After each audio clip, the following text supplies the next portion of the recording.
सत्साई भगत जी मेरी 4-5 शंकाएं हैं और ये मुझे विश्वास है कि आप इसका सॉल्व कर देंगे। और मुझे 5 महीने नाम लिए हुए हैं, होने वाले हैं, और मैं किसी ज्ञान के आधार नहीं बनाया। मैं सिर्फ अपने दुख निवारण करने के लिए ही मैं टीवी पे सत्संग थोड़ी बहुत किसी और गुरु के देखता था, उसी में संत रामपाल जी महाराज जी के सत्संग आता था, तो उसमें सत्संग तो समझ में नहीं आता था, लेकिन जो इंटरव्यू है जो भगत जी ने बताते थे, उससे मुझे लगा कि मेरी दुख दूर हो जाएगी। और मैं किसी ज्ञान का आधार नहीं बनाया और मैं गया मुंडका आश्रम। मैं दिल्ली से बोल रहा हूँ, मैं मुंडका में गया, नाम लिया। और जब मैंने संघ का समाधान का वीडियो देखा तो मुझे पैरों से ज़मीन खसक गई। मुझे समझ में नहीं आई कि मैं क्या करूं, मैं कहाँ फंस गया। बंदी छोड़ सतगुरु रामपाल जी महाराज जी की जय हो। सत्साई भगत जी, बड़े भैया, दुखी होने की कोई जरूरत नहीं है। जो सच्चाई आपको आज पता चली है वो सच्चाई परमपिता परमेश्वर सतगुरु रामपाल जी महाराज जी के आशीर्वाद से हम सत्सेवक पिछले 5 वर्षों से संगत में बताने की कोशिश कर रहे हैं। और इसमें कोई बड़ी बात नहीं है। ज्यादातर भगत जितने भी परमात्मा से जुड़े हैं या वर्तमान में जो भी जुड़ रहे हैं सन 2014 बरवाला कांड के बाद, उनमें से 90% व्यक्ति केवल इंटरव्यू को देखकर जुड़े हैं, क्योंकि हर व्यक्ति दुखी था, परेशान था, कोई शरीर से, कोई आर्थिक रूप से या कोई किसी अन्य व्यापारिक तरीके से। तो हर व्यक्ति उन इंटरव्यू को देखकर ही जुड़ा है। और यही रीजन है कि ज्ञान को आधार ना बना पाने के कारण, यानी पहले अच्छी तरीके से ज्ञान से परिपूर्ण ना होने के कारण, जब व्यक्ति इस मार्ग से जुड़ता है तो उसके मन में तरह तरह की शंकाएं, भ्रांतियां और दोष ऑटोमेटिक उत्पन्न हो जाते हैं। परमात्मा ने अनेकों बार कहा है। इसीलिए गुरुदेव ने हर बार यही जोर दिया है कि नाम दीक्षा लेने से पहले हर तरीके से ज्ञान से परिपूर्ण हो जाओ। पहले अपने मन की सारी शंकाओं का निवारण कर लो, उसके बाद आराम से नाम लो। नाम दीक्षा लेने में कभी भी जल्दबाजी नहीं करनी चाहिए। लेकिन भगत जी, दूसरी बात यह भी सत्य है कि यह परमेश्वर का ज्ञान है, ये अमृत तुल्य है और आत्मा इस अमृत ज्ञान के लिए युगों युगों से भटक रही थी। अब जैसे ये ज्ञान इस आत्मा को सुनने को मिला तो तुरंत ये फड़क उठी और नाम दीक्षा लेने के लिए आतुर हो जाती है। जल्दबाजी में आप लोगों ने नाम दीक्षा ले ली, ठीक है भगत जी, गलती आप लोगों की नहीं है। लेकिन जहां पे आप नाम दीक्षा लेने जाते हो या गए, ये जिम्मेदारी उन लोगों की बनती थी कि वो लोग आपको पहले सारी बातें बताएं कि भगत जी आप कब से सत्संग सुन रहे हो, आप कितना परमात्मा के ज्ञान को समझ पाए हो, और ये इस तरह की परमात्मा की नियम है, मर्यादाएं हैं। कहीं ऐसा तो नहीं कि नाम दीक्षा लेने के बाद जब आपके सामने इस तरह की कोई घटना आए या इस तरह की कोई परिस्थिति आपके सामने उत्पन्न हो, उस समय आप इस नाम को रख पाएंगे या नहीं रख पाएंगे। तो ये सारी बातें नाम दीक्षा केंद्र वालों को पहले ही भगत से पूछनी चाहिए। लेकिन भगत जी, ये लोग करते क्या हैं, वर्तमान में इनको भक्ति भगवान से कोई मतलब नहीं है। इनको केवल फटाफट नाम दीक्षा देने से मतलब है। और जितने भी ये फर्जी नामदान केंद्रों पे जो लोग बैठे हुए हैं, इनका मकसद केवल यही है कि हम मैनेजमेंट को ये बताकर हम बड़े खुश हों कि देखो फला फला नामदान केंद्र से ज्यादा मेरे नामदान केंद्र पे भगत जुड़ रहे हैं। इनको केवल संख्या बढ़ाने से मतलब है, इनको भगत बढ़ाने से मतलब नहीं है। अब आप परेशान मत होइए, ये आपका संस्कार था परमात्मा से जुड़ने का, आप जुड़ गए। लेकिन आज आपको सच्चाई का पता चल रहा है तो भगत जी अब हमने संभल के चलना है। नाम परमपिता परमेश्वर जी का है, नाम को हमने कभी भी फर्जी नहीं बताया है और ना ही नाम फर्जी होता है।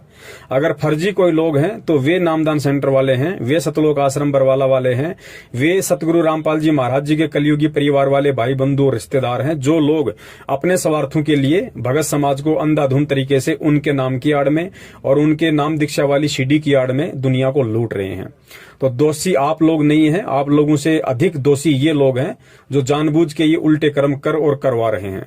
अब आपने करना क्या है, जब आपको हकीकत का मालूम पड़ गया, अच्छी तरह से आप आश्वस्त हो लिए, तो भगत जी अब आपने करना सिर्फ इतना है, क्योंकि नाम आपको परमात्मा का मिला है, ज्ञान आपके पास परमात्मा का है, भक्ति आपको परमात्मा करवाएगा, मुक्ति आपको परमात्मा देगा। चप्पल उनके भाई की चाटने की या इन नामदान संचालकों की चाटने की, इन कोऑर्डिनेटरों की चाटने की हमें कोई आवश्यकता नहीं है। हम परमात्मा के गुलाम बन के रहेंगे, हम परमात्मा के ज्ञान के गुलाम बन के रहेंगे, तो हमारा बेड़ा पार होना है, अन्यथा नहीं होगा। आज जब हमें हमें हकीकत का पता चल गया है तो पूर्ण रूप से 100% हमने सतलोक आश्रम मैनेजमेंट हरियाणा और इनके नीचे जितने भी पदाधिकारी हैं, चाहे फर्जी नामदान केंद्र वाले हों, चाहे कोऑर्डिनेटर हों, हमारा किसी से कोई रिश्ता, कोई नाता, कोई रिश्तेदारी नहीं है। अगर आपको पता चल गया है कि नामदान केंद्र फर्जी हैं और ये लोग केवल धर्म की आड़ में धंधा कर रहे हैं, तो हमारा इन लोगों से किसी भी तरह का कोई संबंध आज के बाद नहीं रहेगा। हम इनके नामदान केंद्रों पे नहीं जाएंगे, पैसा टका देने का तो सवाल ही उत्पन्न नहीं होता। अब हमें परमात्मा का नाम, ज्ञान, ध्यान, सुमरण सब कुछ मिला हुआ है। हमने केवल परमात्मा को परमात्मा मान के और हमने उनकी भक्ति करनी है। जो भी दुख, परेशानी, संकट आएगी, हम परमात्मा से ही प्रार्थना करेंगे। अपनी अंतरात्मा से, अपने हृदय से हम परमेश्वर जी से प्रार्थना करेंगे। मालिक अंतर्यामी होता है, सतगुरु अंतर्यामी है, वो सारी बातें जानता है, मन की, हृदय की, आत्मा की, सब जानता है परमात्मा। तो अगर हमारी कोई सुनने वाला है तो भी सतगुरु सुनेगा, और हम अगर किसी से प्रार्थना करेंगे तो भी हम सतगुरु से करेंगे। परमेश्वर से प्रार्थना करने के लिए हमें किसी एजेंट या दलाल की बीच में जरूरत नहीं है। जिस तरह से ये सतलोक आश्रम मैनेजमेंट हरियाणा वाले आत्मा और परमात्मा यानी भगत और भगवान के बीच में, शिष्य और सतगुरु के बीच में एक एजेंट बन के बैठे हुए हैं, तो हमारा इन एजेंटों से किसी प्रकार का कोई लेना देना नहीं है। ना हमने कोई संपर्क रखना है, ना हमने यहाँ पे किसी प्रकार का दान, धर्म, ज्योति पाठ का कोई पैसा देना है, ना हमने इनके किसी भी प्रकार के तानाशाही फरमान को मानना है, और ना ही हमने इन लोगों के मार्फत कोई प्रार्थना करवानी है, ना कोई ज्योति पाठ दान का पैसा देना है। हमने केवल जब तक सतगुरु रामपाल जी महाराज जी हिसार जेल से बाहर नहीं आ जाते हैं, वो आए चाहे 10 साल में आए, चाहे 20 साल में आए, चाहे कल सुबह, या उनकी मर्जी वो ना आए। हमें यदि भक्ति और भगवान समझ में आ गया है तो इतना विश्वास हो जाना चाहिए कि मुझे तो सतलोक का सह भी पता नहीं था। परमात्मा ने मेरा उंगली पकड़ी, परमात्मा ने मुझे अपनी शरण में लिया, परमात्मा ने मुझे ज्ञान कराया, परमात्मा ने मुझे नाम दिया। आगे का काम भी उसी परमात्मा का है। कब वो सतनाम देगा, कब वो सार नाम देगा, कब वो सतलोक लेके जाएगा, ये काम उस परमपिता परमेश्वर सतगुरु रामपाल जी महाराज जी का है। हमें इस विषय में कोई टेंशन, कोई चिंता नहीं होनी चाहिए। चिंता उस समय होती है जब हम ये मानते हैं कि हमारा गुरु हमारा जैसा एक जीव है, एक आम इंसान है, एक आम साधु संत है, तो हमें चिंता होना स्वाभाविक है। लेकिन जब ज्ञान आधार से आत्मा को यह प्रतीत हो जाएगा कि मेरा सतगुरु स्वयं साक्षात कबीर परमेश्वर है, क्योंकि सतगुरु यदि कोई है इस पृथ्वी पे तो सतगुरु की भूमिका तो कबीर ही निभा सकता है, अन्य कोई निभाने में सक्षम नहीं है। तो उस आधार से फिर हमें इतना दृढ़ हो जाना चाहिए, हमें इतना आश्वस्त हो जाना चाहिए कि मेरा गुरु स्वयं साक्षात कबीर परमात्मा है, और कबीर परमात्मा दुनिया की चिंता किया करता है, भगवान की चिंता जीव नहीं कर सकता, और भगवान की चिंता जीव करेगा तो वो कुछ भी कर नहीं पाएगा। तो हमने निश्चित रूप से ये आश्वस्त हो जाना चाहिए कि धरती पे भगवान प्रकट है, धरती पे भगवान मौजूद है। हमारा काम केवल अपना काम धंधा, अपनी भक्ति मर्यादा के साथ करने का है, बाकी कोई टेंशन नहीं है। नाम फर्जी नहीं है, फर्जी ये लोग हैं। नाम को आपने भूलकर भी छोड़ना नहीं है। नाम परमात्मा का है, मर्यादा में रह के जाप करोगे, नाम अपने स्तर का पूरा काम करेगा। मर्यादा में नहीं रहोगे, नाम का लाभ आपको बिल्कुल भी नहीं मिलेगा। ये परमात्मा का ऑटोमेटिक विधान है। मेरी शंका ये है कि भगत जी, मेरे घर में जैसे कि किसी का शादी हो, मैं अपनी परिवार में मैं ही अकेला हूँ जो नाम ले रखा हूँ, और मेरी यही शंका है कि जैसे कि मेरे घर में कोई शादी हो या कोई डेट कर जाता है तो उसमें हमें किस तरह से हमें करना चाहिए। अब जैसे शादी है, कोई कहता है कि हेल्प चाहिए, कोई कहता है शरीर से हेल्प चाहिए, पैसे से हेल्प चाहिए, कोई सामान से हेल्प चाहिए, तो क्या हम कर सकते हैं। और कोई अगर घर में डेट कर रहा है तो हम उसको कैसे हम सॉल्व करें, कैसे हम करें, क्योंकि वो लोग तो वही करेंगे जो पहला का परंपरा है। वो लोग तेरवी भी करेंगे, श्राद्ध भी निकालेंगे, हर कुछ करेंगे, तो उसमें हम कैसे करेंगे, खाना भी खिलाएंगे। तो हम ऐसा क्या करें जो हम भी, हमारी ये शंकाएं हैं। सत्साई भगत जी, आप जी का दूसरा सवाल है कि मैं परिवार में अकेला उपदेशी हूँ, बाकी सभी लोग अनुपदेशी हैं, रिश्तेदार भी मेरे अनुपदेशी हैं, तो विवाह शादी वगैरह में हमें जाना पड़ता है। कई बार हमें उनको सहयोग करना भी पड़ता है, चाहे आर्थिक रूप से या शारीरिक रूप से। तो हम वो सहयोग कर सकते हैं या नहीं कर सकते हैं। देखिए भगत जी, परमेश्वर सतगुरु रामपाल जी महाराज जी ने सत्संगों में बताया है और अच्छी तरीके से समझा रखा है कि हमने किस प्रकार इस भक्ति में तालमेल बना के रखना है। क्योंकि जो आपके रिश्तेदार हैं वो भी परमात्मा के बच्चे हैं, वो भी कल को सतगुरु की शरण में आने हैं, लेकिन वो आएंगे कब, परमात्मा को जल्दी कब पहचानेंगे, जब हमारा रवैया उनके प्रति शालीनतापूर्ण होगा। होगा, जब हमारा रवैया उनके प्रति मित्रतापूर्ण होगा, तो वो जल्दी ही परमात्मा के ज्ञान को भी स्वीकार करेंगे और हमारी बातों को भी स्वीकार करने लगेंगे।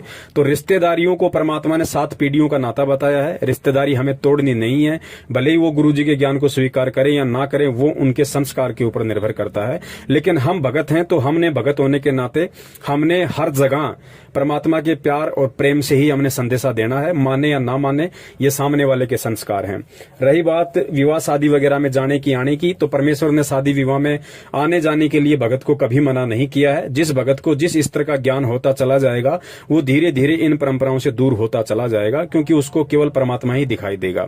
जब तक हमें ज्ञान नहीं हो पाता है, तब तक परमेश्वर ने इन चीजों के लिए मनाही नहीं किया है। परमेश्वर ने बताया कि विवाह शादी में हम जा सकते हैं, हम वहां पे खाना भी खा सकते हैं। खाना हमने बिल्कुल शुद्ध खाना खाना है, वेजिटेरियन खाना खाना है। खाना खाने की एवज में हमें लगता है कि मैंने 100 रुपए का खाया, 200 रुपए का खाया, उस एवज में हम वहां पे कन्यादान वगैरह भी कर सकते हैं। या फिर अगर किसी लड़के की शादी है, तो हम अन्य तरीके से हम उनकी मदद कर सकते हैं, ताकि वो भार हमारे ऊपर ना रहे। रही बात आर्थिक मदद की, तो भगत जी बिल्कुल हम रिश्तेदारी में आर्थिक मदद हम कर सकते हैं, ये गुरुदेव ने बताया है। लेकिन साथ में ध्यान ये भी रखना है, आर्थिक मदद करने से पहले आपने 1-2 बातों पर गहन विचार करना पड़ेगा। गुरुदेव ने बताया कि या तो आप किसी की आर्थिक मदद करना मत, और यदि आप किसी की 100, 50 लाख, 2 लाख, 10 लाख, जितने की भी आप उनकी आर्थिक मदद करते हो, तो वो पैसा देने से पहले आपको ये सुनिश्चित हो जाना चाहिए कि यदि कल को इस व्यक्ति ने मुझे पैसा वापस नहीं लौटाया, या ये व्यक्ति मुझे मना कर देता है, तो उस समय मुझे इस व्यक्ति से लड़ाई झगड़ा बिल्कुल भी नहीं करना है, कोई भी मुकदमा और केस पांगड़ा नहीं करना है। मुझे उस समय परमात्मा के ज्ञान आधार से अपने आप को टाइट रखना होगा, अपने आप को संभाल के रखना होगा। हम पैसा लेते समय यदि झगड़ा करेंगे, तो भगत जी हम भी टेंशन में, वो भी टेंशन में, ना हमारी भक्ति हो पाएगी, ना वो हमारे से खुश हो पाएगा, और वो व्यक्ति फिर परमात्मा के ज्ञान को स्वीकार नहीं कर पाएगा, क्योंकि उसे लगेगा कि ये संत रामपाल जी महाराज जी का चेला है, इसलिए इस तरह की हरकतें कर रहा है। तो पैसा दो, अवश्य दो, सहायता करो, लेन देन से यहाँ काम चलता है, उधार रूप में कोई दिक्कत नहीं है। लेकिन गुरुदेव ने बताया कि उधार देने से पहले अपने आप को टाइट रखना। भाई पैसे लेते समय किसी प्रकार का कोई मनमुटाव या झगड़ा नहीं होना चाहिए। यदि सामने वाला पैसा नहीं दे रहा है, तो आपने किसी भी प्रकार का झगड़ा नहीं करना है, कोई भी आदमी इकट्ठा नहीं करने हैं, किसी भी प्रकार का राग द्वेष अपने मन में नहीं पालना है। रही बात शारीरिक रूप से सहायता करने की, तो गुरुदेव ने एक सत्संग में स्पष्ट इस पर भी जिक्र किया हुआ है। गुरुदेव ने बताया यदि आपको अपनी बहन बेटी के यहाँ पे जाना पड़ जाए विवाह में, शादी में, तो परमात्मा ने बताया कि आप उनकी आर्थिक रूप से भी मदद करो उधार रूप में, और साथ में शारीरिक रूप से भी आप वहां उनकी मदद कर सकते हो। यदि वहां ऐसी कोई व्यवस्था उनके पास नहीं है, तो आप शरीर रूप से भी उनकी मदद कर सकते हैं, लेकिन बशर्ते हमने अपनी मर्यादाओं का पूर्ण ध्यान रखना है। परमात्मा ने मदद के लिए विवाह शादी में इसलिए छूट दी है क्योंकि भगत जी विवाह शादी कोई धार्मिक अनुष्ठान नहीं होता है। अगर विवाह कोई धार्मिक अनुष्ठान होता तो परमात्मा उसमें जाने का भी मना करते हैं, क्योंकि धार्मिक अनुष्ठान में तो हमें सहयोग भी नहीं करना, वहां जाना भी नहीं है, ना हमने वहां पे खाना खाना है। लेकिन शादी कोई धार्मिक अनुष्ठान नहीं है, इसलिए हम वहां पे आर्थिक रूप से भी उनकी मदद कर सकते हैं और शारीरिक रूप से भी हम उनकी मदद कर सकते हैं। सच्चाई भगत जी आगे आप जी ने बताया कि जैसे किसी का निधन हो जाता है, कुछ शरीर छोड़ जाता है रिश्तेदारी में या परिवार में, तो हम क्या करें क्या ना करें। देखिए भगत जी, वैसे इसके बारे में विस्तृत रूप से सतगुरु रामपाल जी महाराज जी ने अपनी पवित्र पुस्तक ज्ञान गंगा के पेज नंबर 15 पर स्पष्ट रूप से मोटे मोटे अक्षरों में लिखा हुआ है। फिर भी दास कुछ बातें आपको उन्हीं के ज्ञान आधार से बता देता है। परमात्मा ने बताया कि दुख सुख में हमें सभी के यहाँ भागीदारी होना है, चाहे रिश्तेदार हो, चाहे ग्रामीण हो, चाहे आसपास का कोई हो। और कुछ परंपराएं ऐसी हैं उन लोगों की जिनमें हमने बिल्कुल भी सहयोग नहीं देना है, और हमारी जो क्रियाएं हैं, क्रिया मतलब जो मर्यादा गुरुदेव ने बताई है, उन मर्यादाओं में रह के हमने चलना है। सबसे पहले आन उपासना, क्योंकि जब किसी की डेथ हो जाती है तो नॉर्मली सांसारिक परंपराओं के तहत उनका गुरुजी या पंडित जी आता है, तो पंडित जी जो भी वहां पे पिंड वगैरह भरता है या और अन्य जो भी अपनी क्रिया करता है, नारियल वगैरह लाके पूजा पाठ वगैरह करता है, तो हमने ना तो उस सामग्री को मतलब हाथ से पकड़ना है, ना हमने मार्केट से वो सामग्री उस दिन लाके देनी है, और ना हमने किसी भी तरह से पूजा पाठ में हमने सहयोग करना है, ना हमने शामिल होना है। शामिल होने का मतलब ये होता है अगर हमारे परिवार में किसी की डेथ हो गई तो रहें तो कि हम परिवार में बाहर तो जा नहीं सकते। शामिल होने का मतलब है पंडित जी के कहे अनुसार हमने ना वहां बैठना है, ना हमने अपने जो भी पंडित जी जो भी क्रिया करता है उस क्रिया में हमने भागीदार नहीं बनना वहां पे। इसके अलावा गुरुदेव ने बताया कि आप मरने वाले की अर्थी को कांदा दे सकते हैं, शमशान घाट तक आप उसको लेके जा सकते हैं। चिता के लिए लकड़ी वगैरह का भी प्रबंध हम कर सकते हैं, उसमें कोई दोष नहीं है। हम चिता को अग्नि भी दे सकते हैं। वो लोग जैसा भी बोलते हैं राम नाम सत्य है, सत्य बोले गत है, हम वो भी बोल सकते हैं, क्योंकि सही बात है कि राम का नाम ही सत्य है और सत्य बोलने से अर्थात उसके सत भक्ति मंत्रों का जाप करने से ही मोक्ष है। इसके अलावा हम लोग मंगलाचरण भी बोल सकते हैं, इसमें भी कोई दिक्कत नहीं है। और शमशान घाट में जाने के बाद जिस प्रकार पंडित जी पिंड वगैरह भरते हैं, उनके मुंह में घी डालते हैं और चिता को जब अग्नि लगाते हैं तो साथ साथ में उसके चक्कर लगाते हैं, तो वो क्रियाएं हमने नहीं करनी है, ना हमने उन क्रियाओं में किसी प्रकार का कोई सहयोग करना है। उसके बाद जो उनका मुख्य प्रोग्राम आता है 12 या 13 दिन बाद में, जिसको 13वीं बोलते हैं, जहां पे पंडित जी वगैरह बुलाते हैं, ये लोग गंगा जी वगैरह से जल वगैरह लाते हैं, मालाएं लाते हैं। तो उस दिन भगत जी, यदि हमारी रिश्तेदारी में कोई प्रोग्राम है या आड़ोस पड़ोस में कोई प्रोग्राम है, तो हमने उस दिन उस प्रोग्राम में बिल्कुल भी नहीं जाना, चाहे कोई कितना ही प्यारा क्यों ना हो, कितना ही यारा क्यों ना हो, क्योंकि ये सतगुरु का आदेश है, सतगुरु का वचन है। और यदि हम उस दिन वहां चले जाते हैं तो भगत जी वो एक तरीके से धार्मिक अनुष्ठान हो गया है, पाखंडवाद वहां चलेगा, तो हमने उस दिन वहां जाना भी नहीं है। जाने से वहां पे हमारा सहयोग माना जाता है और गुरु के वचन की अवहेलना हो जाती है। यदि हमारे परिवार में ही ऐसी कोई समस्या है तो हम जाएंगे कहां, रहना तो हमें वही है, लेकिन हमने उनकी उन आन उपासनाओं में, उन कुरीतियों में, उन पूजा पाठ में, हवन यज्ञ में किसी प्रकार का कोई सहयोग हमने नहीं करना है। खाना हम खा सकते हैं क्योंकि घर में है, तो खाना खाएंगे कहां, तो खाना वगैरह हम वहां पे खाएंगे रोजाना की तरह। हम तो अपना रोजाना का जो रूटीन है वही समझ के हम खाना खाएंगे। लेकिन वो लोग जो खाना बना रहे हैं उस दिन, जो लोगों को खिलाने के लिए या अपने पंडित जी को खिलाने के लिए 13वीं वाले दिन, तो हमने उस खाने में से उस दिन नहीं खाना भगत जी। अगर आपकी खाने की व्यवस्था नहीं है तो भले भगत जी एक टाइम भूखे रह जाना, कोई दिक्कत नहीं है। यदि आप अलग से खाना बना के खा सकते हैं तो बहुत अच्छी बात है, वो आप अपना खा सकते हैं। तो इस प्रकार कुछ बातें हैं जिनसे हमने बचना पड़ेगा। कुछ चीजें ऐसी हैं जिनका हमने सीधे रूप से संघर्ष करना पड़ेगा, क्योंकि भगत जी भक्ति में संघर्ष होता है और संघर्ष हम करेंगे तभी हम दृढ़ होंगे और तभी हम परमात्मा के दिल में जगह बना पाएंगे। और जब हम भगत होकर संघर्ष नहीं करेंगे तो भगत जी ये कुरीतियां समाप्त नहीं हो सकती, फिर ये ऐसे ही चलती रहेंगी। तो परमात्मा इसीलिए हमें इनका विरोध करने के लिए कहते हैं कि बच्चों, जब तक तुम ये ज्ञान लेके, इतनी समझ लेके, जब तुम इन कुरीतियों से, इन पाखंडवाद से, इन फालतू की परंपराओं से पीछे नहीं हटोगे, संघर्ष नहीं करोगे, तो अन्य तो फिर इनसे पीछे हटने की सोच भी कैसे सकते हैं। तो इस प्रकार से हमने भगत जी, यदि किसी का निधन हो जाता है, यदि कोई मर जाता है, तो हमने इस प्रकार अपनी रहनी करनी वहां पे करनी है, इस प्रकार की हमने क्रियाएं वहां पे करनी है। और जैसे भगत जी फैक्ट्री में मैं काम करता हूँ, तो वहाँ पे मालिक का एक रूल है कि वहाँ पे मंदिर लगा रखा है देवी देवताओं को, तो उसने अपने तो सामने आके पूजा करता है और जो लेबर है उनको कहता है कि तू पीछे हाथ जोड़ के खड़े हो जाओ। तो हम कहें कि हम तो हाथ नहीं जोड़ सकते हैं, तो उन्होंने बोला क्यों? हमने कहा गुरु जी की गुरु जी का आदेश नहीं है। तो ऐसा कौन सा गुरु है जो तुम्हारा पूजा से मना करते हैं? हमने कहा कि देखिए, पूजा और साधना में बहुत अंतर है। हमें इसी भगवान की साधना करते हैं, इनकी मंत्र जाप करते हैं, पूजा नहीं कर सकते हम। तो बहुत कोशिश किए, तो उन्होंने कहा कि कोई बात नहीं, पूजा नहीं कर सकते, तो दूर खड़े हो जाओ। तो वहाँ पे खड़े हैं, तो कोई मुझे दोस्त तो नहीं है। और एक शंका ये है कि जैसे आज 2-4 दिन में दिवाली आने वाली है, तो उसमें मालिक कुछ पैसे भी देंगे, कुछ सामान भी देंगे, मिठाइयाँ भी देंगे, तो क्या वो ले सकते हैं? सत्साई भगत जी, आगे आप जी कह रहे हैं कि मैं जिस फैक्ट्री में काम करता हूं वहां का मालिक वहां पे कुछ पूजा पाठ करता है। पूजा पाठ वो स्वयं करता है, लेकिन पूरी लेबर को पीछे हाथ जोड़ के खड़े होने के लिए बोलता है। भगत जी देखिए, इसमें किसी प्रकार का कोई दोष नहीं है।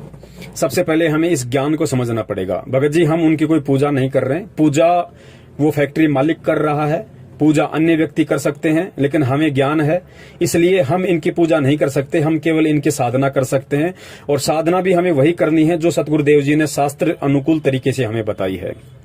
यदि ऐसी कोई परिस्थिति है, आप फैक्ट्री में काम करते हैं, तो भगत जी ऐसी कोई दिक्कत नहीं है। पीछे हाथ जोड़ के हम खड़े हो सकते हैं। ब्रह्मा विष्णु महेश जी, माता जी या देवी देवताओं के आगे हाथ जोड़ने से कोई दोष नहीं है किसी प्रकार का, क्योंकि पवित्र गीता जी में सतगुरु रामपाल जी महाराज जी ने पढ़ाया है कि देवी देवताओं को नमस्कार किया जाता है और तत्वदर्शी संत को दंडवत प्रणाम किया जाता है। यदि हमसे देवी देवताओं को दंडवत प्रणाम करने के लिए कहा जाए तो हमने बिल्कुल नहीं करना है, लेकिन हाथ जोड़ के यदि नमस्कार करने के लिए कहा जाए तो हम सहर्ष कर सकते हैं। इसमें कोई दोष नहीं है, क्योंकि गीता जी परमात्मा का विधान है और परमात्मा कह रहे हैं कि देवी देवताओं को नमस्कार किया जाता है। तो नमस्कार करने में, हाथ जोड़ के खड़ा होने में ब्रह्मा विष्णु महेश के आगे कोई दिक्कत नहीं है। और वैसे भी कॉमन सेंस की बात है, जब हम सुबह सुबह या फिर जब भी दिन में हम मंत्र कार्ड लेके जब हम प्रथम मंत्र का जाप करते हैं तो भगत जी वही ब्रह्मा विष्णु महेश देवी और गणेश जी होते हैं। हम उनके आगे हाथ जोड़ के बैठते हैं और प्रथम मंत्र का जाप करते हैं। हाथ जोड़ने का मतलब है उनका सम्मान करना, उनका आदर करना। हाथ जोड़ना कोई पूजा में नहीं आता है। और वैसे भी भगत जी इस लोक की हमें जितनी भी सांसारिक सुख सुविधाएं प्राप्त हो रही हैं वो परमात्मा एक सिस्टम के तहत यानी ब्रह्मा विष्णु महेश जी के माध्यम से ही हमारे तक पहुंचवा रहा है। मान लीजिए आपके घर पे आपके फूफा जी, आपके जीजा जी आ रहे हैं, तो भगत जी क्या आप उनको हाथ जोड़ के नमस्कार नहीं करते? करते हैं ना। तो भगत जी एक बात बताइए, जब हम यहाँ एक 2 कौड़ी के जीव जो रिश्ते में हमारा फूफा या जीजा या मौसा है, जब वो हमारे घर आता है तो हम उनको झुक के नमन करते हैं, हाथ जोड़ के नमस्कार करते हैं।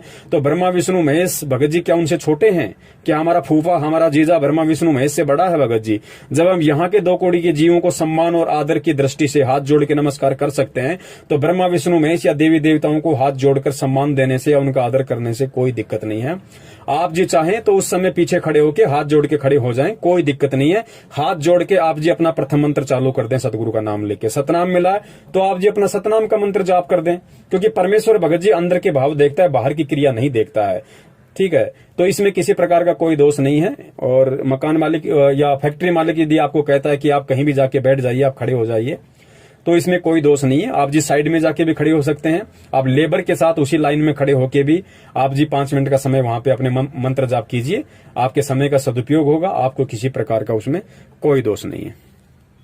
सत्साई भगत जी, इसके बाद आप जी ने बताया कि फैक्ट्री मालिक, क्योंकि अब दीपावली आ रही है, होली आती है, मकर संक्रांति आती है, यानी कोई भी त्योहार आता है तो फैक्ट्री मालिक हमें मिठाई, पैसा या कुछ कपड़े वगैरह देता है, तो हम ले सकते हैं या नहीं ले सकते?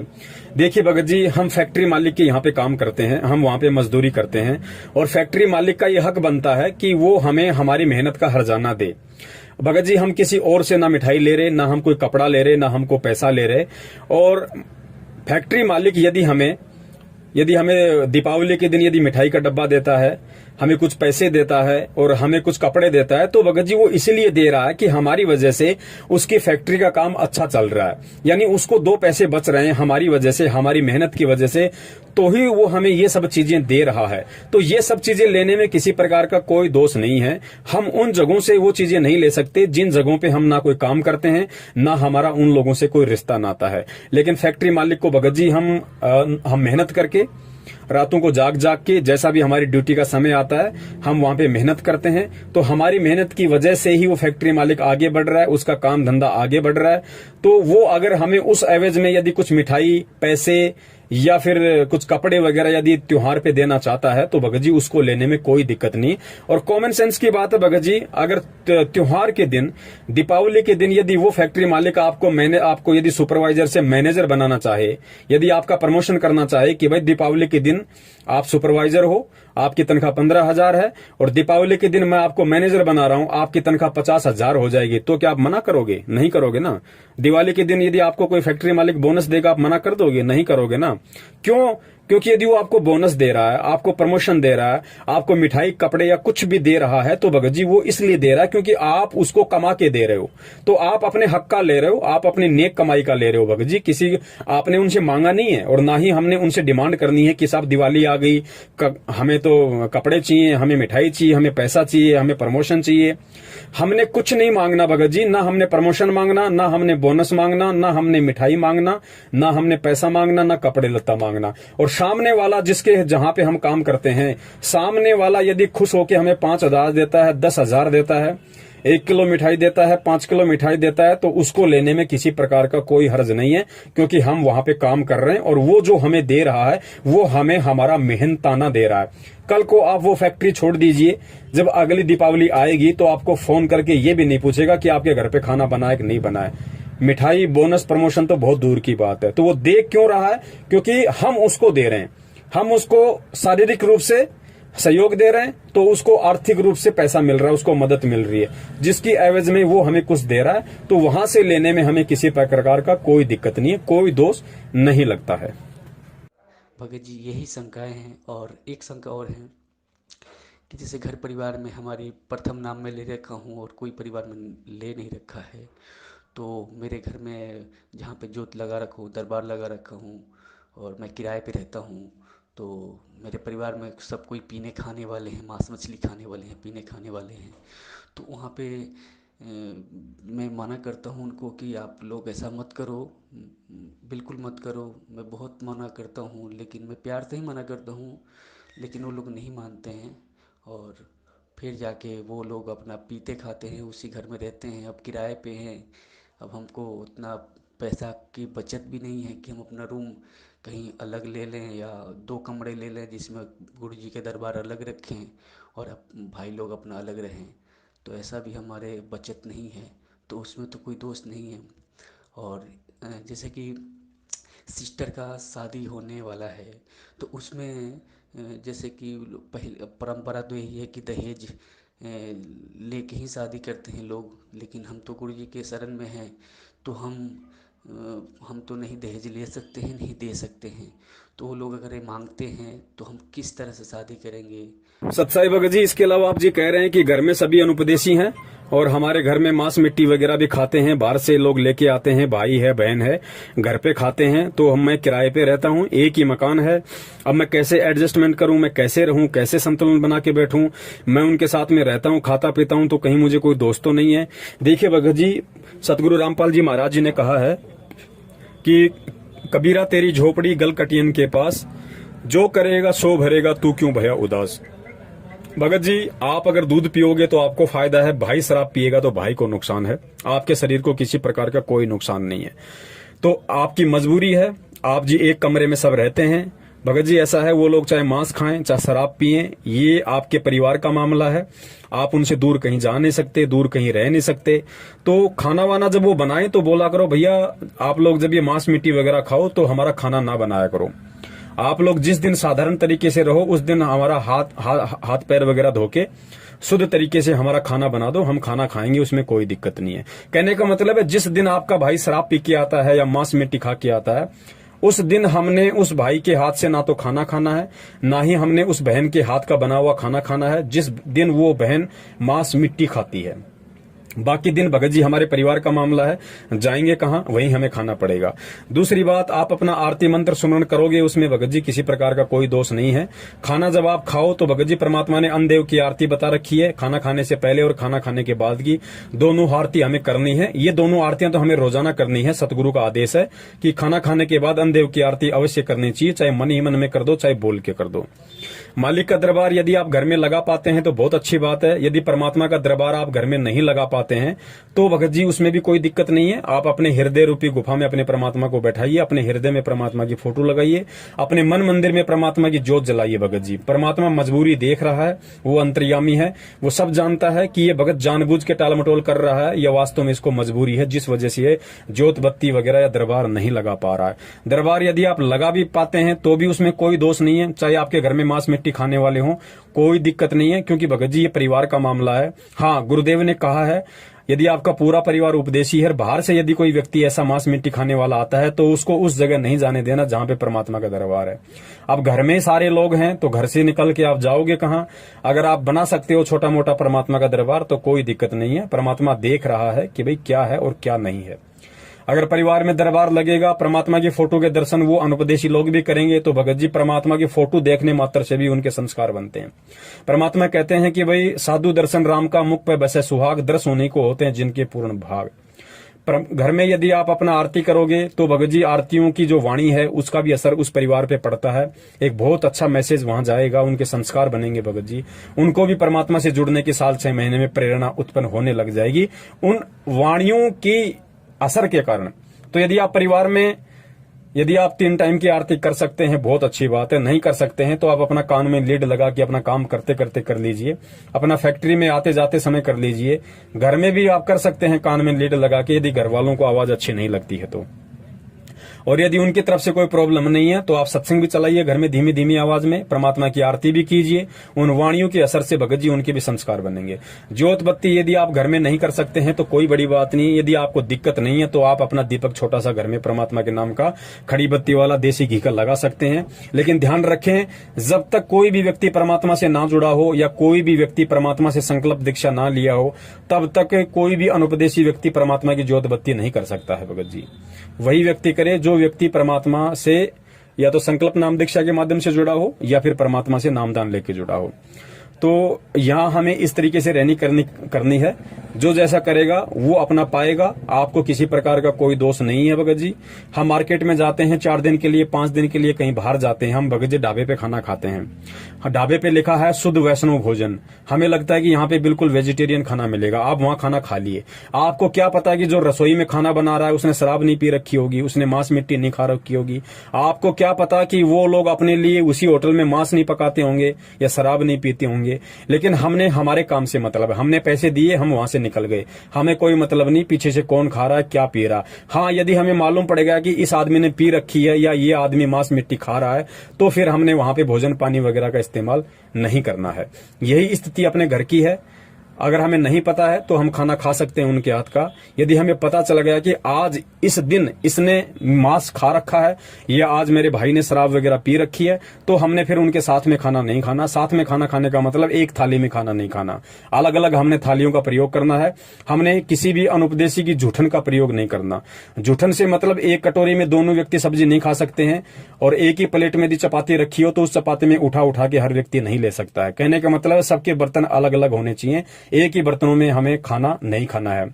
आपके परिवार वाले यदि मांस मिट्टी का यूज करते हैं और आपके लिए यदि खाना बनाते हैं तो उनको बोल दो भैया मेरा खाना थोड़ा आप लोग बर्तनों को साफ करके बनाया करें। यदि घर में मांस मिट्टी बनती है तो, यदि घर में मांस मिट्टी नहीं बनती है तो फिर किसी प्रकार की कोई दिक्कत नहीं है। तो इस प्रकार से आप जी अपनी रहनी करने को सुचारू रूप से कर सकते हैं, इसमें कोई दिक्कत नहीं है। यदि छोटी मोटी ऊंच नीच जाने अनजाने में हो भी जाती है तो परमात्मा समझता है, मालिक अंतर्यामी है कि भाई क्या मजबूरी है मेरे भगत के साथ में, क्या मजबूरी नहीं है। उस हिसाब से भगत जी हमें किसी प्रकार का कोई दोष नहीं लगता है, लेकिन कोशिश हमने हर संभव बचने की ही करनी है। सत्साई सत्साई भगत जी, आगे आप जी बता रहे हैं कि आपकी बहन की शादी होने वाली है, परिवार में सभी अनुपदेशी हैं, सामने वाले दहेज की डिमांड कर रहे हैं। भगत जी आप उपदेशी हैं, नियम परमात्मा के आपके ऊपर लागू हैं, बाकी परिवार वाले अनुपदेशी हैं, तो परमात्मा का कोई भी नियम उनके ऊपर लागू नहीं है। कहने का मतलब है यदि बहन की शादी है, आप बहन की शादी में भगत जी आप पैसा देके, जो भी आप अपना फैक्ट्री में काम करते हैं, जितना भी आप कमाते हैं, उस हिसाब से आप जी बहन की शादी में आर्थिक रूप से और शारीरिक रूप से मदद अवश्य कर सकते हैं। लेकिन ध्यान रखना भगत जी हमने किसी भी प्रकार के पूजा पाठ वगैरह में शामिल नहीं होना है। घर वाले यदि कोई पंडित वगैरह का इंतजाम करते हैं, या घर वाले यदि अन्य किसी पूजा पाठ वगैरह के लिए, या फिर कोई कपड़ा लत्ता देने के लिए, या किसी प्रकार के लेन देन के लिए यदि कोई व्यवस्था करते हैं, भगत जी आपकी मजबूरी है, आपका एक मतलब ज्वाइंट आपकी फैमिली है और कमाने वाले केवल आप 1 या 2 हैं। आप जी पैसे से मदद कर सकते हैं क्योंकि उन व्यक्तियों को ज्ञान नहीं है, लेकिन आप केवल पैसे से मदद कर सकते हैं। बाकी अन्य किसी भी प्रकार की पूजा पाठ, हवन, लेन देन, जुआरी, टीका, तिलक, बात, इनमें आपने बिल्कुल भी सहयोग नहीं करना है। आप परिवार वालों को स्पष्ट रूप से बता दीजिए कि साहब देखिए मेरे हिस्से में जितना पैसा आता है बहन की शादी के लिए उतना आप मेरे से ले लीजिए। मेरे शरीर से जो मेहनत बन पड़ेगी, जो बाराती हैं, जो रिश्तेदार हैं, जिनको खाना खिलाना, चाय पिलाना, उनकी सेवा करना है, या फिर जो है मतलब ब्याह शादी वगैरह में खाना वगैरह बनवाना या बारात को जिमाना, जो भी है वो मैं करूंगा। लेकिन फालतू की जो परंपराएं हैं, जो रीति रिवाज हैं, लेना देना, तिलक निकालना, जुआरी करना, पैसे देना, पैसे देने का मतलब जैसे वो टीका निकालते हैं फिर 11-11 रुपए देते हैं, ये सारी बकवादें हमने बिल्कुल नहीं करनी है। ना हमने कोई टीका निकलवाना, ना हमने पैसा लेना, ना हमने जवारी रूप में पैसा देना। कपड़े लत्ते का लेन देन आपके परिवार वाले अपने स्तर पे करें। आप जी केवल आर्थिक रूप से उनको मदद कर सकते हैं। एक बार शुरू में बोल दीजिए कि भाई मेरे हिस्से में कितने आ रहे हैं या फिर मैं आपकी कितनी मदद कर सकता हूं, उस हिसाब से आप जी उनको पैसा वगैरह दे दीजिए। बाकी आपने किसी भी प्रकार की क्रियाओं में सहयोग नहीं करना है। जो पाखंड की क्रियाएं हैं, जो फालतू की क्रियाएं हैं, जिनका भक्ति मार्ग से दूर दूर तक कोई लेना देना नहीं है, और जो गुरुदेव ने हमें बता रखी हैं, उन क्रियाओं में हमने किसी प्रकार से उनका कोई भी सहयोग नहीं करना है। तो ये कुछ बातें हैं, इन बातों से हमने भगत जी बचना है और इन परंपराओं से हमने धीरे धीरे हटना है। अब ये भगत जी इनका असर क्या पड़ेगा? अब जैसे आप अकेले उस परिवार में उन पूजा पाठ, हवन में या किसी भी प्रकार के उनकी रीति कुरीतियों में, परंपराओं में सहयोग नहीं करेंगे, तो आपके परिवार में तो एक चर्चा का विषय है ही, साथ में रिश्तेदारियों में भी एक चर्चा का विषय बन जाएगा। भाई ऐसा क्या ज्ञान है, भाई ऐसा कौन गुरु है हमारे गुरु तो मना नहीं करते, उनके गुरु क्यों मना करते हैं? तो एक तरीके से वहां पे परमात्मा की चर्चा चलेगी। अब थोड़ा थोड़ा होते होते बात जब आगे बढ़ती है तो लोग सोचने पे विवश होते हैं, लोग मजबूर होते हैं कि ऐसा क्या है, ऐसा क्या ज्ञान देते हैं इनके गुरु जी आखिर। तो उन लोगों की भी थोड़ी जिज्ञासा बनेगी जब हम दृढ़ होंगे, यानी हमारी दृढ़ता के कारण, हमारे संघर्ष के कारण एक विषय बना चर्चा का, और चर्चा का विषय बना तो फिर आदमी चिंतन करने के लिए सोचता है। भगत जी चिंतन करेगा तो फिर उसको गुरु जी का सत्संग सुनना पड़ेगा या पुस्तक पढ़नी पड़ेगी, तो धीरे धीरे वो लोग भी इस तरह से परमात्मा के विषय में सोचने लगेंगे, परमात्मा से जुड़ने का विचार करने लगेंगे जब उनके समझ में आएगा। तो इस तरीके से भगत जी हमने बचना है और अपनी भक्ति को बचा के रखना है। सत साहिब। और भगत जी एक शंका ये है कि मैंने जब नाम लिया गुरु जी से तो मेरे अंदर बहुत ही ज़्यादा, जब मैं यूट्यूब पे सत्संग देखने लगा तो इसमें ये आने लगा कि गुरु जी जेल में कैसे गए। मैंने, क्योंकि नाम लेने से पहले तो मैं देखा नहीं कि गुरु जी जेल में क्यों गए, इसका कारण क्या है। तो जब मैंने सत्संग में जब दिखने लगा गुरु जी के ऊपर इतना आरोप लगा है, गुरु जी ये किए हैं, वो किए हैं, ऐसे हैं, वैसे हैं, तो मेरे मन में बहुत शंकाएं आने लगी। तो गुरु जी के प्रति बहुत दोष आ गई, बहुत दोष आ गई। तो अब तो मुझे पता भी चल गया है कि अभी लोग जो नामदान वाले हैं ये तो फर्जी हैं। तो मेरा तो लग रहा है खंड हो गया है। तो मैं कैसे मैं इसको शुद्धि करूं, कैसे मैं इसको वो करूं, मुझे थोड़ा सलूशन बताइए। सत्साई भगत जी, आगे आप जी कह रहे हैं कि नाम दीक्षा लेने से पहले मुझे कुछ नहीं पता था किसी भी प्रकार की घटना का, और जैसे उसके बाद मुझे बरवाला कांड के विषय में पता चला, मैंने मीडिया के मार्फत तरह तरह के वीडियो देखे, लोगों की बातें सुनी, तो मेरे मन में गुरुजी के प्रति दोष उत्पन्न हो गया। भगत जी ये एक स्वाभाविक सी बात है, इसीलिए परमात्मा बार बार जोर देते हैं कि बच्चों पहले ज्ञान को आधार बनाओ, पहले सतगुरु और भक्ति को समझ लो। जिस व्यक्ति ने अपने सतगुरु को समझ लिया, उस व्यक्ति को चाहे दुनिया कितना ही उसके ऊपर गंदगी डाल दे, चाहे कितनी गंदगी उसके गुरु के ऊपर डाल दे, वो व्यक्ति जिंदगी में डगमग होने की बात तो छोड़िए, अपने सतगुरु के प्रति मन में 1% शंका भी पैदा नहीं कर सकता है। जो ज्ञान समझ के, ज्ञान पे दृढ़ होके जो भक्ति से जुड़ता है। फिर भी भगत जी चलिए कोई बात नहीं, ये कलयुग है और जल्दबाजी में आप जी जुड़ गए, बहुत सारी आत्माएं जुड़ी हैं मीठे मीठे इंटरव्यू देख के, और अब आप कह रहे हैं कि मेरे मन में इस तरह से दोष उत्पन्न हो गए थे। भगत जी कोई बात नहीं, परमात्मा कहते हैं कि हमको इस काल भगवान ने कितनी गंदगी में लपेट रखा है, और जब छोटा बच्चा बार बार लेटरिन करता है, सारे कपड़े खराब कर लेता है, खुद भी खराब हो जाता है, तो माँ उससे नाराज नहीं होती है। माँ फिर से उसको नहलाती है, उसको धुलाती है, नए कपड़े पहनाती है। 5 मिनट बाद बच्चा फिर से लेटरिन कर देता है, फिर से बाथरूम कर देता है, वो माँ उसको मारती नहीं, फिर से उसको नहलाती है, फिर से उसको साफ करती है। माँ को पता है कि नादान है, धीरे धीरे समझदार होगा तो सारी चीजें समझने लग जाएगा। तो भगत जी फिलहाल वर्तमान में जब हम परमेश्वर से जुड़ते हैं तो हमारी स्थिति भी उस नादान बच्चे की तरह होती है। हमारे मन में इस तरह की शंका आना स्वाभाविक है, कोई बड़ी बात नहीं है, क्योंकि सभी व्यक्तियों के संस्कार इतने प्रबल नहीं होते, सभी व्यक्ति ज्ञान को आधार बनाकर नहीं जुड़ सकते। लेकिन यदि अब आपकी समझ में आ रहा है कि ये सारा पाखंड है, सारा ढोंग है, हमारे गुरुदेव बिल्कुल सोना है, खरा सोना है, हमारे गुरुदेव ऐसा कोई भी दोष, कोई भी ऐसा गलत काम नहीं कर सकते, और जिन लोगों ने किया उन लोगों की सच्चाई आज संगत के सामने आ रही है, तो भगत जी हम परमपिता परमेश्वर जी से दंडवत करके अपने मन में आई हुई उन भ्रांतियों के लिए समायाचना करें कि हे मालिक, मैं नादान प्राणी हूं, 2 कौड़ी का जीव हूं, परमात्मा मेरी क्या औकात है मालिक। अब धीरे धीरे आपका ज्ञान समझ में आ रहा है तो आत्मा को दृढ़ता मिलती जा रही है। परमात्मा मेरे मन में जो भी दोष या विकार उत्पन्न हुए आपके प्रति या भक्ति के प्रति, परमेश्वर उनको क्षमा करने की दया करें, और मालिक मुझ दास को हिम्मत दें, मुझ दास को ज्ञान आधार से इतना परिपूर्ण करें, मुझ दास का ज्ञान योग खोलें परमेश्वर, ताकि मैं इस भक्ति पे दृढ़ होकर, अटल होकर चलूं। तो मन में कोई दोष नहीं लेके आना है, और यदि ऐसा कोई दोष आ जाता है तो भगत जी हमें परमात्मा से ही समायाचना करनी है। परमेश्वर ही माफ करने वाला है, और परमेश्वर ही सद्बुद्धि देके हमें उन चीजों से बाहर निकालने वाला है। तो ऐसी कोई बड़ी बात नहीं भगत जी, इस तरह के दोष आ सकते हैं क्योंकि मीडिया बहुत ज्यादा मिर्च मसाला लगा के पेश करती है, और जो जगत वाले गुरुजी से ईर्ष्या रखते हैं वो भी बहुत नमक लूण मिला के और इन बातों को आगे बढ़ा चढ़ा के पेश करते हैं, तो शंकाएं हो जाती हैं। लेकिन ध्यान रखना, हमने भक्ति नहीं छोड़नी है, भगवान से अविश्वास नहीं करना है, क्योंकि ये परमात्मा है, बड़ी मुश्किल से हाथ लगा है भगत जी, अब की बार हमने धोखा नहीं खाना है। सत साहिब।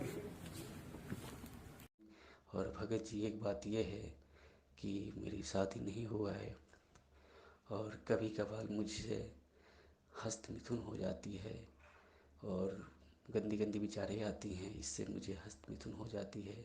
भगत जी यही मेरा सबसे बड़ी एक मतलब कि एक गंदी आदत की तरह है ये। मैं क्या करूँ? मुझे इस मैं तो समझ रहा हूँ कि इससे भगवान की कहीं मर्यादा खंड होती होंगी, तो मुझे बहुत ये डर है अंदर। तो भगत जी आप थोड़ी सी इसकी सलूशन मुझे बताएं। और मैं फ़ोन करता था तो आप नहीं उठाते हैं, क्योंकि मैं भी समझता हूँ कि आप भी कितना फ़ोन उठाइएगा, लाखों आदमी हैं, लाखों आदमी के मन में शंकाएं हैं। तो ऐसे ही मेरा सलूशन मेरा हो पाएगा सच साहिब जी। बंदी छोड़ सतगुरु रामपाल जी महाराज जी की जय हो। सत्साई भगत जी, आगे आप जी कह रहे हैं अपनी पर्सनल प्रॉब्लम के विषय में। भगत जी देखिए, दास यदि चाहता तो आपकी इस पर्सनल प्रॉब्लम को आपको पर्सनल तरीके से भी शेयर कर सकता था, लेकिन दास को परमात्मा ने जो प्रेरणा की, क्योंकि भगत जी ये जो मजबूरी है या ये जो आदत है, जो डेड हैबिट है, ये केवल आपकी अकेले की नहीं है। सतगुरु रामपाल जी महाराज जी से नाम दीक्षा लेने के बाद में हजारों की तादाद में ऐसे हमारे भगत भाई हैं जो अभी शरीर से युवा हैं, जिनकी शादियां नहीं हुई हैं, वो ज्ञान को अभी इतना नहीं समझ पाए हैं और इस तरह की गंदी आदत हो सकता है उनके अंदर भी हो। तो परमात्मा ने प्रेरणा की, इसलिए दास सार्वजनिक रूप से ये बात यहाँ पे बताने जा रहा है। और भक्त जी ये भक्ति मार्ग है, यहाँ पे कोई शर्मा शर्मी का कोई काम भी नहीं है, क्योंकि परमेश्वर ने अंड पिंड ब्रह्मांड सारा ज्ञान अपने बच्चों को दे रखा है। देखिए भगत जी, हस्त मैथुन की जो आदत है या फिर रात्रि में जो आपको सौपन दोष वगैरह आ जाता है, देखिए भगत जी इसके एक दो कारण है। पहला कारण तो ये कि भगत जी हम अच्छी तरीके से परमात्मा के ज्ञान पे दृढ़ नहीं हो पाते हैं, हम परमात्मा को परमात्मा नहीं मान पाते हैं, जिस कारण से हमारे मन में किसी भी बहन बेटी के प्रति, किसी भी युवा या सुंदर लड़की के प्रति इस तरह की भावनाएं जब हमारे अंदर आ जाती हैं, तो जाहिर सी बात है भगत जी हमारे को रात्रि में फिर उसी तरह के विचार अनुकूल फिर हमारे को जो है सौपन आते हैं और सौपन में फिर सौपन दोष हो जाता है। एक जाहिर सी बात है। तो हमें कोशिश करनी है परमात्मा के ज्ञान आधार से, और परमेश्वर ने बार बार हमें जो पाठ पढ़ाया है हमें उसका अनुसरण करना है कि भाई इस भक्ति मार्ग में आने के बाद परमात्मा कहते हैं कि पर नारी को देखिए बहन बेटी के भाव, कहे कबीर काम नाश का यही सहज उपाय। जब तक हम दूसरे की बहन बेटियों को अपनी बहन बेटी की तरफ से नहीं देखेंगे, और दास तो ये निवेदन करता है भगत जी, हमने केवल अपनी बहन बेटी की नजर से ही नहीं देखना, क्योंकि इस दुनिया में ऐसे ऐसे दुष्ट लोग हैं जो अपनी बहन बेटियों के साथ भी इस तरह के कुकर्म कर डालते हैं। तो इससे थोड़ा और ऊपर उठकर हमने उन सभी बहन बेटियों को, हमने सतगुरु रामपाल जी महाराज जी की आत्माएं देखना है, रामपाल जी महाराज जी की बहन बेटियां देखना है। तो जाहिर सी बात है फिर इस तरह के दोष एक भगत के मन में नहीं आएंगे, और धीरे धीरे यदि आते भी हैं तो आना वो बंद हो जाएंगे, क्योंकि जब ज्ञान हो जाएगा कि हम सब आपस में असली, हम लोग रियल सिस्टर ब्रदर हैं। सतलोक में हम सभी भाई बहन थे, हम सब भाई बहन हैं। इस काल लोक में आके इसने किसी को किसी की बेटी बना दिया, किसी को पत्नी बना दिया, किसी को मां बना दिया। बाकी रियल में हम सभी एक परमात्मा की आत्माएं हैं, ना हम पुरुष हैं ना हम स्त्री हैं, हम केवल आत्मा है और हम एक ही उस परमात्मा के संतान हैं। तो हमें जब इस चीज का ज्ञान आधार से ज्ञान होगा तो भगत जी इस तरह के दोष सौते हमारे मन में आना धीरे धीरे बंद हो जाएगा, और हमने कोशिश भी करनी पड़ेगी, थोड़ा संघर्ष भी करना पड़ेगा। देखो विचार आना भगत जी एक स्वाभाविक सी बात है। आपके मन में यदि किसी औरत को देख के या इस तरह से यदि कोई बहन बेटी को देख के यदि ऐसा कोई विचार आ जाता है, या कोई मूवी फिल्म वगैरह या इस तरह का कोई भी सीन वगैरह देख के जो आप ना चाहते हो फिर भी आपकी आंखों के सामने आ गया, और यदि इस तरह का सीन वगैरह देख के यदि आपके मन में इस तरह की भावनाएं आ जाती हैं, क्योंकि भगत जी आजकल तो मोबाइल भी एक ऐसी चीज है, हम जैसे यूट्यूब सर्च करेंगे ना चाहते हुए भी, भले हम गुरुजी का सत्संग देखें, लेकिन गुरुजी का सत्संग जैसे ही हम लोग देखेंगे किसी भी यूट्यूब चैनल पे, तो ना चाहते हुए भी 2-4 सेकंड के ऐसे ऐड आ जाते हैं जो बिल्कुल अश्लील होते हैं, घटिया होते हैं। और मैं तो यहां तक कहूंगा कि कुछ लोगों ने संत रामपाल जी महाराज जी के सत्संगों को डाल डाल के अपने यूट्यूब चैनल पे, और यूट्यूब चैनल्स को उन्होंने मोनोटाइज करवा रखा है, यानी उन्होंने कमाई का जरिया करवा रखा है। कमाई का जरिया मतलब उन्होंने अपने चैनल को मोनोटाइज करवा रखा है, उनको पैसे मिलते हैं, पैसे की वजह से कंपनी उनके ऊपर ऐड लगाती है। अब भगत जी हम गुरुजी के सत्संग सुनने के लिए उस चैनल को ओपन करते हैं, सोचते हैं किसी भगत भाई का चैनल है, और जैसे ही हमने चैनल को ओपन किया तो भगत जी उस पर अर्धनग्न होकर लड़कियां डांस कर रही हैं, फिर अश्लील भाषा यूज करते हुए चुटकुले आ रहे हैं। तो मेरा उन सभी भाई बहनों से निवेदन है जो सतगुरु रामपाल जी महाराज जी के भगत हैं और जिन्होंने यूट्यूब पर अपने चैनल बनाकर गुरुजी के वीडियो सत्संग डाल रखे हैं, बहुत अच्छी बात है, लेकिन मैं प्रार्थना करूंगा कि आप गुरुजी के नाम से आप जो चैनल बनाते हैं या जिन चैनलों पे आप गुरुजी का सत्संग डालते हैं, मेरी प्रार्थना है आप उनको कमाई का जरिया ना बनाएं। आप उनको कमाई का जरिया ना बनाएं, क्योंकि इस तरह करने से कंपनी उस पर ऐड लगाएगी, क्योंकि कंपनी अपना ऐड लगाएगी तभी तो कंपनी आपको पैसे देगी मोनेटाइज करने के बाद में। तो आप उसको मोनेटाइज ना करें और आप परमेश्वर के ज्ञान को ही चलने दें। भाई रोजी रोटी की चिंता ना करें। जिस परमात्मा ने आपको भजन दिया है, भोजन की चिंता उसकी है, भोजन का प्रोग्राम उसने पहले ही करके भेजा हुआ है। तो आप जितने भी भगत भाई बहन हैं जिन्होंने अपने यूट्यूब चैनलों को कमाई का जरिया बना रखा है, वो उसको वहां से हटा लें। दास की प्रार्थना है, बाकी आपकी अपनी मर्जी, आपके अपने विचार। तो भगत जी, सोपन दोष आना ये एक सामान्य सी प्रक्रिया है। युवा शरीर होता है, तरह तरह के विचार भी उत्पन्न हो जाते हैं, लेकिन हमने ज्ञान आधार से धीरे धीरे इन पे कंट्रोल करना पड़ेगा। एकदम से कंट्रोल नहीं हो पाते हैं। और ऐसी परिस्थितियां यदि हमारे सामने आ जाती हैं, मन में ऐसा किसी के प्रति कोई दोष हो जाता है, तो भगत जी दोष उत्पन्न होना कोई बड़ी बात नहीं है, लेकिन हमने उस दोष को कंट्रोल करना है, क्योंकि कंट्रोल करने के लिए ही परमात्मा ने सत्संग दिए, परमात्मा ने तत्व ज्ञान दिया है कि हम उस पर कंट्रोल करें। मान लीजिए हमारा बेवजह किसी से झगड़ा हो जाता है, सामने वाला बेवजह हमें गालियां निकालता है, मारने पे उतारू होता है, तो जी तो हमारा भी करता है कि हम भी दो रख दें उसके गाल पे, हम भी झगड़ा कर दें। लेकिन फिर परमात्मा ने सत्संग में क्या बताया कि बेटा आवत गाड़ी एक है, उल्टा होए अनेक, कहे कबीर ना उल्टी रहे एक की एक, जो तो को काटा बोवे ताको बोतु फूल है, और तोहे फूल के फूल हैं, वाको हैं त्रिशूल। तो फिर हमने यहाँ पे परमात्मा के उस ज्ञान को आधार बनाना पड़ेगा, वरना गुरुजी ने कहा है कि जैसा वो कर रहा है तत्व ज्ञान से अपरिचित होने के कारण, और यदि तू भी तत्व ज्ञान से परिचित होने के बाद उसके जैसे ही क्रिया करेगा, उसके साथ लड़ेगा, झगड़ेगा, कसेगा, तो फिर मंद बुद्धि प्राणी, फिर तेरे में और उसमें क्या अंतर हो गया? फिर तेरा ये तत्व ज्ञान लेने का, सतगुरु धारण करने का, सत्संग सुनने का फायदा क्या? फिर तो ये सात ज्ञान का मुकदमा है, चाहे रोज करो दिन में। फिर वैसे आप दुखी होते रहोगे, वैसे आप परेशान होते रहोगे। तो परमात्मा ने कहा भगत को सहन करना पड़ेगा, भगत को संघर्ष करना पड़ेगा, भगत को सहन करना पड़ेगा। भगत को गुरुदेव ने सूरमा की उपाधि दी है, सूरवीर की उपाधि दी है। और आध्यात्मिक मार्ग में भगत जी सूरवीर उसको कहते हैं जो ज्ञान आधार से संघर्ष करता है, जो प्रेम और अहिंसात्मक रूप से अपनी लड़ाई लड़ता है, और जो सहन करता है, जो सहन करता है वो भक्ति मार्ग का सूरमा है भगत जी। तो हमने भक्ति मार्ग का सूरमा बनना है और परमात्मा को बना के दिखाना है, क्योंकि परमात्मा चाहते भी ये हैं कि जब तक तुम भक्ति के सूरमा नहीं बनोगे तब तक तुम मुझे प्राप्त नहीं कर पाओगे। तो भगत जी अगर इस तरह के मन में दोष हमारे आते हैं तो भगत जी हम केवल सत्संगों से ही उनका निवारण कर सकते हैं। ज्यादा से ज्यादा हम परमात्मा के सत्संग वगैरह सुनने की कोशिश करें, परमात्मा के शब्द वाणियां सुनने की कोशिश करें, फिर जो जो परमेश्वर ने वाणियों में, शब्दों में, सत्संगों में कहा है हम उस पर विचार करने की कोशिश करें, फिर हम उस पर अमल करने की कोशिश करें, और अंततः हमें उस पर चलना पड़ेगा। रही बात भगत जी हस्त मैथुन की, तो हस्त मैथुन भगत जी थोड़ा सा दिक्कत है, क्योंकि गुरुदेव ने वैसे भी सत्संगों में स्पष्ट रूप से कहा हुआ है, और ज्ञान गंगा पुस्तक में जहां परमात्मा नियमों का जिक्र करते हैं तो उन नियमों के जिक्र में परमेश्वर ने स्पष्ट रूप से कहा हुआ है वीर्य पतन के विषय में, कि जो लोग हस्त मैथुन करते हैं, जिनकी आदत थोड़ी सी गंदी है, उनके विषय में परमात्मा ने कहा है कि बच्चों जैसे एक किसान होता है, और एक सफल किसान, एक सभ्य किसान उसी को कहा जा सकता है जो अपने खेत में बीज डालता है। और वही किसान यदि उस बीज को किसी बंजर जमीन में डाले या किसी कुरड़ी वगैरह में डाले, किसी गंदी जगह पे उस अनमोल बीज को डालेगा, तो वो किसान सभ्य किसान या जो है एक मतलब अच्छे विचारों वाला किसान नहीं कहा जा सकता है।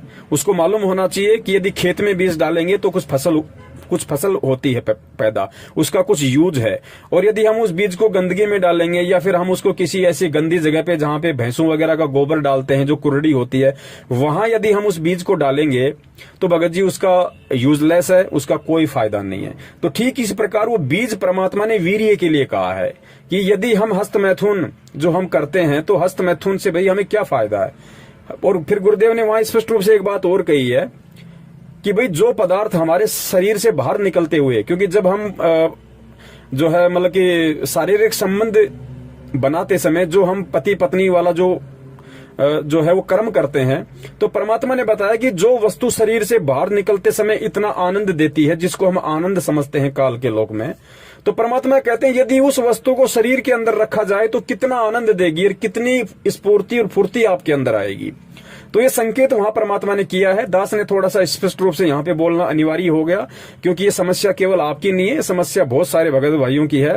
और भगत जी ये परमात्मा कबीर साहिब जी का सत भक्ति मारा गया है, हमें परमात्मा ने कंचन बना दिया।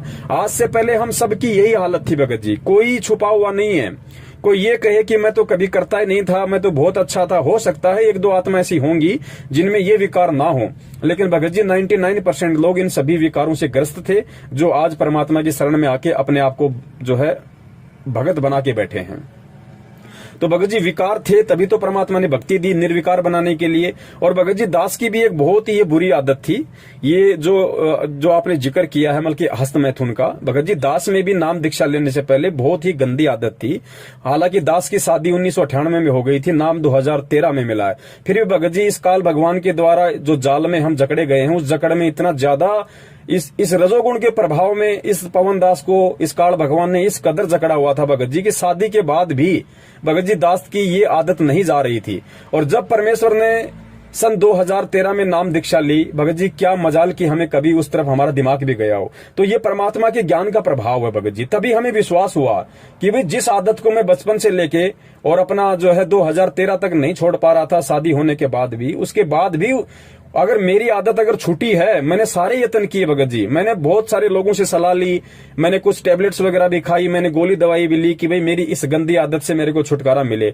लेकिन भगत जी मुझे ये नहीं पता था कि ये शरीर का रोग नहीं है, ये मन का रोग है, ये मन का विकार है। और मन का विकार कोई संत काट सकता है, कोई संत का सत्संग काट सकता है, इतनी मुझे ज्ञान नहीं था। और जब परमात्मा ने 12 अप्रैल सन 2013 को अपनी शरण में लिया भगत जी, उसके बाद क्या मजाल कि दास का कभी उस तरफ ध्यान भी गया हो।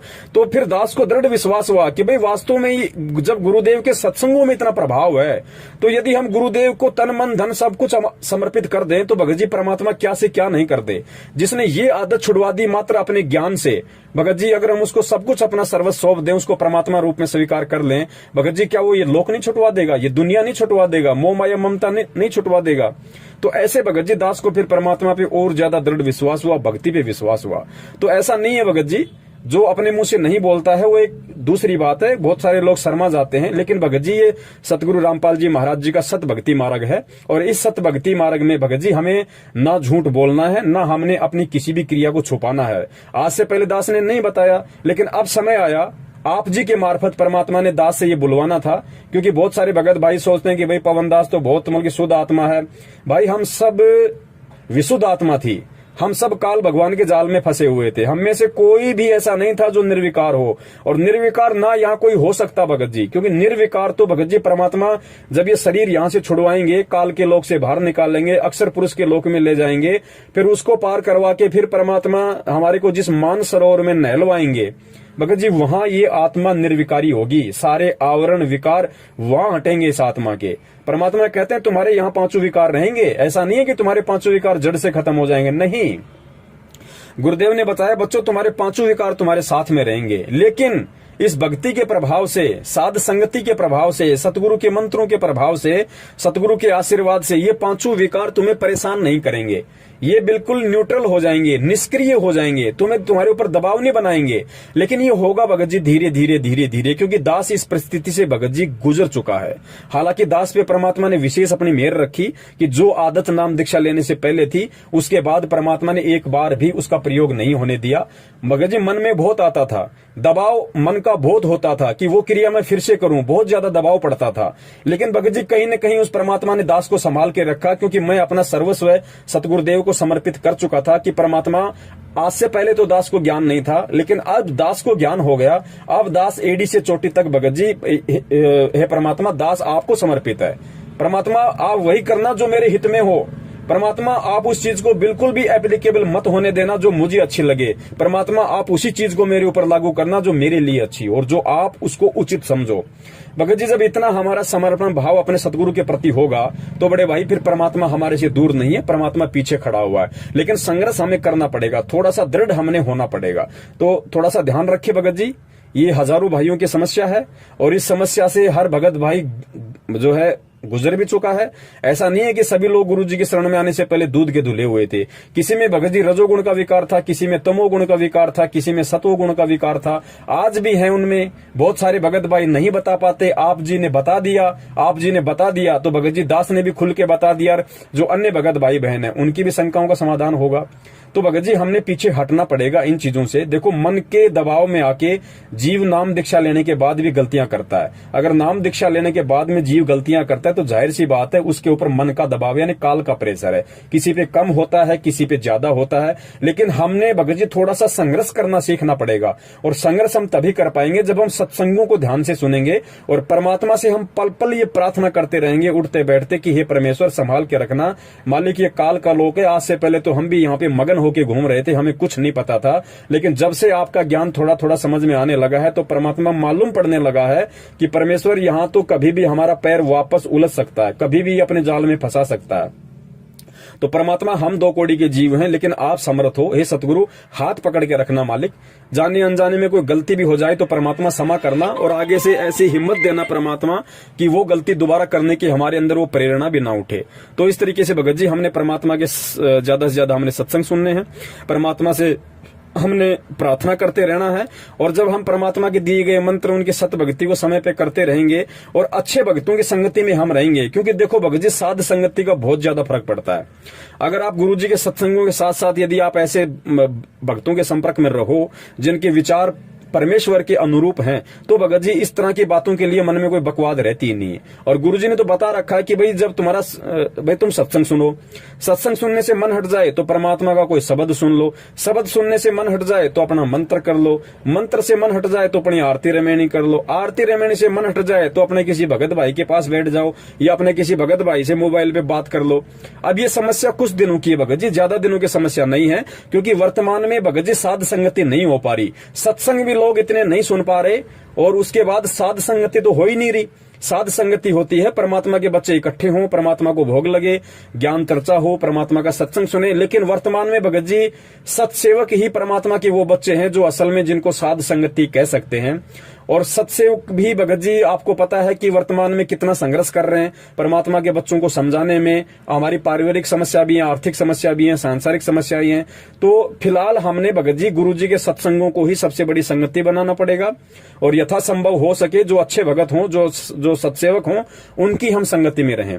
सतलोक आश्रम मैनेजमेंट हरियाणा जो भक्तों को इकट्ठा करता है सत्संग के बहाने, वो साध संगति नहीं है। वहां तो ज्यादा विकार उत्पन्न होते हैं, क्योंकि वो लोग सत्संग के बहाने भीड़ इकट्ठी करते हैं, वो फिर अपना मनमाना आदेश गुरु आदेश में पारित करते हैं। वो तो वहां तो दोहरा नुकसान है भगत जी। तो कोशिश करें गुरु जी के सत्संगों से लगे रहें और परमात्मा से हम प्रार्थना करते रहें। और इस तरह का विकार जब भी हमारे मन में आना हो तो भगत जी हम मालिक के सत्संगों को याद करें कि परमात्मा क्यों सत्संग सुनाते हैं। ये विकार छुटवाने के लिए, ये बुराइयां छुटवाने के लिए ही तो परमात्मा यहाँ पे सत्संग करने आए हैं। सत्संग से परमात्मा हमें साफ करना चाहते हैं। तो भगत जी हमें भी अपने आप को साफ करवाने की इच्छा होनी चाहिए। और संघर्ष भगत जी इस भक्ति मार्ग में है, तो संघर्ष हमें भगत जी करना पड़ेगा। और एक बार जब हम ये बाउंड्री पार कर जाएंगे भगत जी, फिर दोबारा से काल इतना प्रेशर नहीं डालेगा। तो जो भी गलती आपसे हो गई हो, कैसी भी, आप उसके लिए परमात्मा को दंड करके समायाचना करें अपने घर पे, अपने ऑफिस में, कहीं भी। मालिक अंतर्यामी है। हृदय से, आत्मा से यदि आप अपनी गलती का पछतावा करते हुए परमात्मा से आप यदि माफी मांगेंगे, प्रार्थना करेंगे, तो भगत जी परमेश्वर अवश्य माफ करते हैं। और आगे हम परमात्मा से यही प्रार्थना करें कि हे परमपिता परमेश्वर, मैं ठहरा दो कोड़ी का जीव, मेरी मालिक कोई औकात नहीं है, मुझे बचाने वाले आप हो परमात्मा, और आगे भी मुझे आप ही बचाओगे। मैं आपकी शरण में हूं परमेश्वर, मेरा बुरा आपके हाथ में, मेरा अच्छा आपके हाथ में। तो भगत जी जब इतने भाव हमारे परमात्मा के प्रति हो जाएंगे तो पहली बात तो ये ऐसे विकार करने की हमारे अंदर जिज्ञासा नहीं होगी। और यदि काल प्रेशर से यदि ऐसा हो भी रहा होगा तो परमात्मा अपनी आत्मा को किसी न किसी तरीके से कोई ना कोई कारण बनाकर भगत जी अवश्य उस परमात्मा को परमात्मा संभालता है। बंदी छोड़ सतगुरु रामपाल जी महाराज की जय हो। सत साहिब।